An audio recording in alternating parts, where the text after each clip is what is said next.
आमर आरंभ हो गला मटन चुली रे रांधिबे आज आम भाउज मटन। वाह धीरे धीरे देखी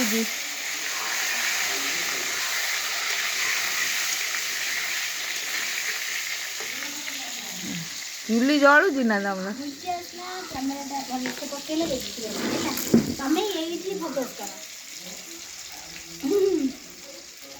आमको जमी आम जो कर देखा समस्त क्लीयर ना।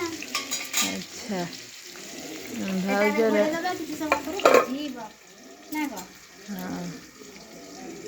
तुम्हें तो जानी आमर गाँव भी पड़वा तू तो गाँव मनुष्यटा घरे सब मामा शुण मु रही कण मो सीना मुझे रोचे मो हृदयटा मुझे तो कतरे छाड़ी कौन कर बापा तो तब छाड़ी रही मो हृदयटा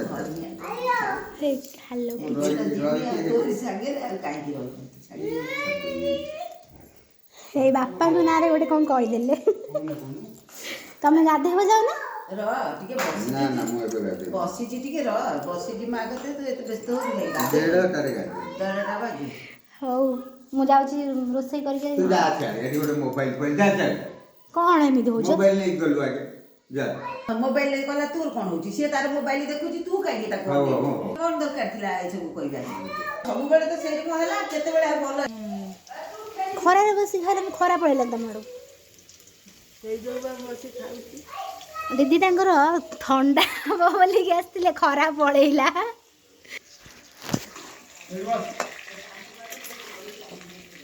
चुली रे रांधिबा नै माने ये होय टिके कोन बोली गैस रे कोन संग संग होई जिवो चुली रे टिके चुली लागिवो न लागिवो लेट हबो किंतु स्वाद लागिवो स्वादटा कोन आ टिके हल्दी पके देनी कलरटा टिके आसी अल्प पका अल्प नले पोड़ी भीतर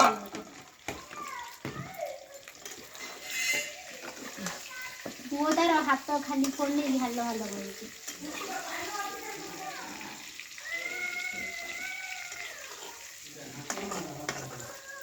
रांधुचंद मटन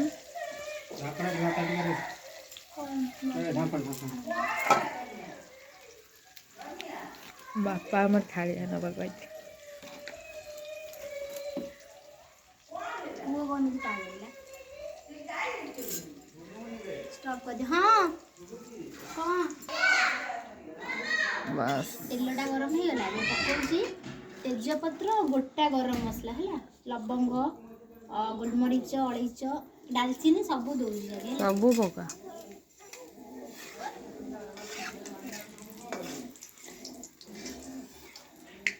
टिके हल्का फ्राई कर दबा हल्का फ्राई करके तापर प्याज दबा हल्का फ्राई कर कड़ा हमारा पड़ी जाइए गोटा तेजपत्र गरम मसला सब गोटा आमर करेंगे मो भाउज आज